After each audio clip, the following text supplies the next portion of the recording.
Hey friends, Kim from Stamping Imperfection. Thank you for joining me today. I'm here with a video for Kendra's Card Challenge number 3. And this is all about using our 6x6 pattern paper. So I pulled out this Whimsy Stamps designer paper that I've had in my stash. I actually think I got this free with an order quite a while ago, actually. And it's been in my stash a while. I love this paper. I love how graphic it is. I love the patterns, and I think the colors are very fun. It's got almost a cartoon feel to it. I think it's very whimsical paper, so I really wanted to use it. I also pulled out 8 sheets of white cardstock for my card bases, and then I'll need some other colored cardstock and white cardstock scraps when I go to put the cards together. So here you can see I have 3 sheets of cutting templates, and then I have 3 sheets of card sketches for this challenge. So there are 16 cards in all, and Kendra has worked out all of the cutting template measurements, and she's made all these sketches, and she's included extra elements in the sketches. That's where your spare cardstock, your scraps, will come in. So this is the time to use stuff from your stash, that pattern paper from your stash, the cardstock scraps that you have sitting next to you or in a bag or a box somewhere. And it's also a great time to pull out either die cuts that you might have left from scrapbooking, or puffy stickers or things like that. And also it's a great time to pull out stamp sets and dies that you haven't used in a while. So you'll notice everything is color coordinated. Like paper number 1 is pink, so wherever you see pink on one of the card sketches, that means that piece comes from paper number 1. Wherever you see red, that comes from paper number 2. You'll also notice on that template there to the right hand side of the screen, the template itself has numbers in circles. That means that piece goes on card sketch 1. The one next to it has a 4 that goes on card sketch 4. You'll also notice there's a pair of scissors on the diagram, and that's the first cut you need to make, because that goes all the way across the page, and then you can cut the other pieces in any order that you want to. So I started with this big paper, and I'm not going to go through all of the cutting because Kendra has a video, and I will link to Kendra's cutting video. She takes it very slowly and goes through each cutting diagram. So you can watch that video for all the cutting instructions. I'm just going to show you a few tips that actually really helped me to put these together, and I want to show you the first 8 cards that I made. By the time I got these cut, and then I sorted them I put all the pieces into piles for each card sketch, and then created the first 8 cards. I was probably at the 2-hour mark. So I didn't get the other 8 cards done, and I also decided that this video was getting a little long, so I will create those other cards in a second video in a week. So you can see I'm starting with the first cut is where the scissor mark is. Now she's got all these beautifully labeled with dimensions. Every one of those pieces represented in that cutting template has the horizontal and vertical dimensions. Now, one thing I do want to point out, the paper that I'm using is directional. Like those hearts, it's going to matter whether I put them horizontally or vertically. And that is going to affect how I put some of the cards together. And I'll show you that when I get there. So let me go ahead and show you a couple other things that I found helpful while making these card layouts. So to make these, once I got the pattern papers all cut, I did go ahead and cut my white cardstock. And I went through the card sketches and found out that 8 of them have the vertical orientation, so I cut 4 sheets of white cardstock at 4¼ by 11. That gave me 8 pieces. And then I cut 4 sheets by 5½ by 8½. So that gave me 8 horizontal card bases. So the next step in my process here is to match the card bases and pattern papers to each sketch. So I'm going to pull out the papers that go along with each sketch. So I'm pulling that first piece from the stack I have for paper number 1 because it's pink in the card sketch. That means paper number 1. And I'm just going to take a vertical card base because that's a vertical card layout, and I'll put those together. And it's handy to have a ruler next to you to lay all of those out. As I was going along, you can see that 2 of my papers are very similar, and what I should have done was I should have flipped that one over so that the yellow side showed, and that would have made it much easier. So it got a little confusing because they were too much alike as I was putting things together. Here's another way you can do it. I went through and I laid out all the pieces for each template on top of that template. So then I could pull from the template that each paper belonged to without worrying about which paper is this. So I put all of paper number 1 on the paper that said paper 1 template, all of paper 2 on the paper 2 template. This made it much easier to match the papers and the sketches. And again, I just put them in a pile.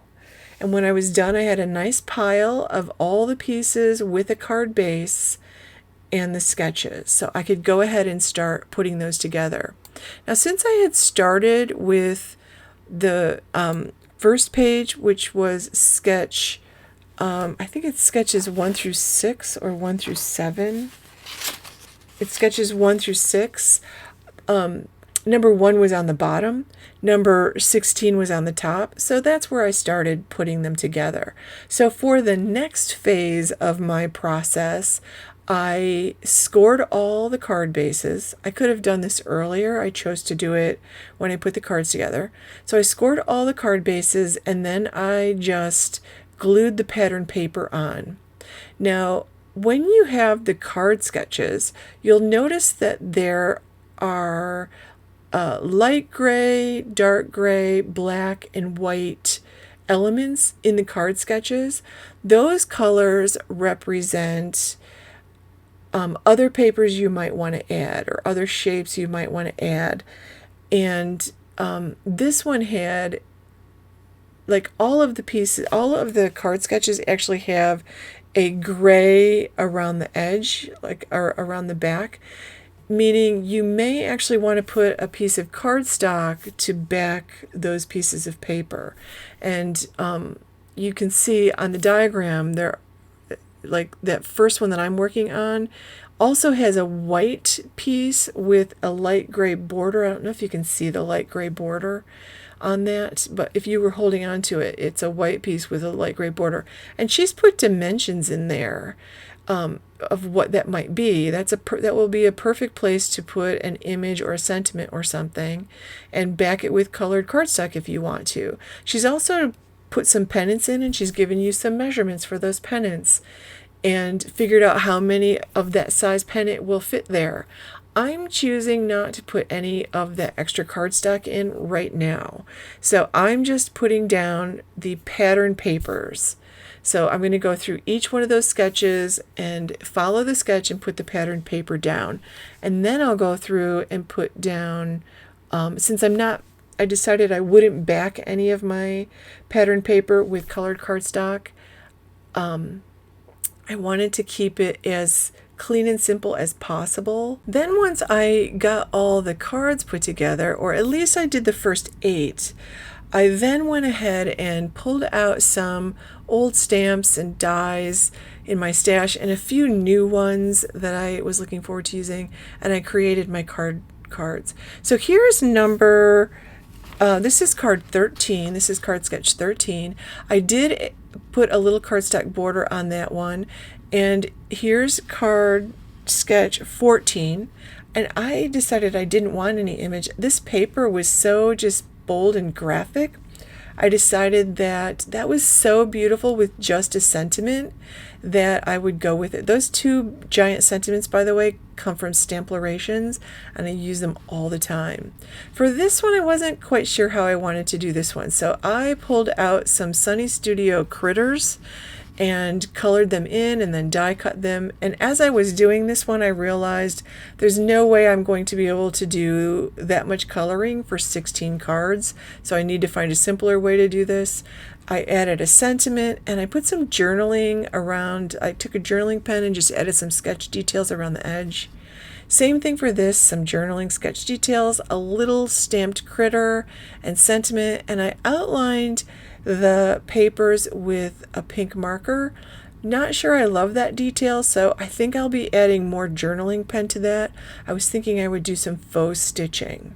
So you can see it doesn't take a lot to complete the cards here, like a beautiful sentiment on a piece of scrap white cardstock that you cut out, a little critter cut out of a piece of white cardstock. Those are all scraps I have in that pile next to me. Now, this one I did reorient because my papers are directional. So if I had left that vertically, two of my paper patterns would have been going in the wrong direction. They would have been sideways. So I just tipped those. So then I finished a couple more on this page, and sketches 7 through 12. This is actually sketch 12, and she shows that square that we cut made into a circle, but for some reason I love that paper as a square. It probably would have worked great as a circle, but this sentiment and this stamp, these are so simple. The sentiment came from a Joy Claire stamp set that I've had in my stash for a while, and that flower is from a Dilution stamp set. And notice I added a little color to the flower, but not very much. I just did a little bit of coloring. I learned that technique from Daniel West, and he called it comic coloring or cartoon coloring or something like that. And I love it. I love that technique. And I did the same, used the same sentiment and the same floral image on this card, which is sketch 11. And you can see I have not used any colored cardstock on these at all. You can, because, you know, I love beautiful layers too. I just didn't feel like doing all those layers this time, and I love the paper so much I didn't want to distract from it. So I've so far in making these, I think I've only used one piece of colored cardstock here. And so this one too is, I'm pointing to the wrong one. That is the one I have in my hand. Again, this paper was directional, so I turned the card base 90 degrees, because if I'd left it like that, my hearts would have been going sideways. So I tipped it up, and I didn't really love the pennants, so I used a nice rectangle scrap I had in my stash with the same floral and one of those fabulous big Stamplerations sentiments, which is perfect for the paper with all the hearts on it. I love that. And that hugs sentiment, by the way, on that diagonal paper is from an Avery L stamp set. So you can see, again, here I pulled out a like a coral color Copic and added a little bit of color, and I love the way that card looks. Now, I've put no embellishments. I haven't done any splattering. I haven't done any of that kind of stuff.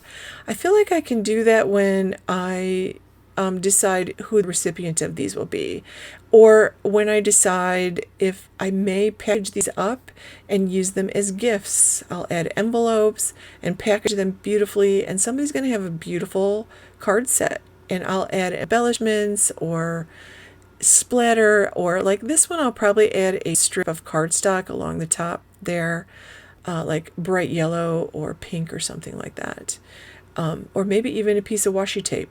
So, you know, I've got 8 more cards to finish, and I'm going to share those in another video. I'm going to put the links below to Kendra's Card Challenge so you can go and print out these templates and card sketches. And if you want to play along, we would love to have you play along. and you need to use the hashtag, and I'll put the hashtag below that you need to use. And so Kendra can see them, find them on social media, post them on Instagram or Facebook using Kendra's hashtag. And you will, if you do all of the cards in the challenge, all 16 cards, you'll be eligible for one of the prizes, and the prizes are great, my friends. You can check them out at Kendra's Card Challenge. Thank you so much for watching.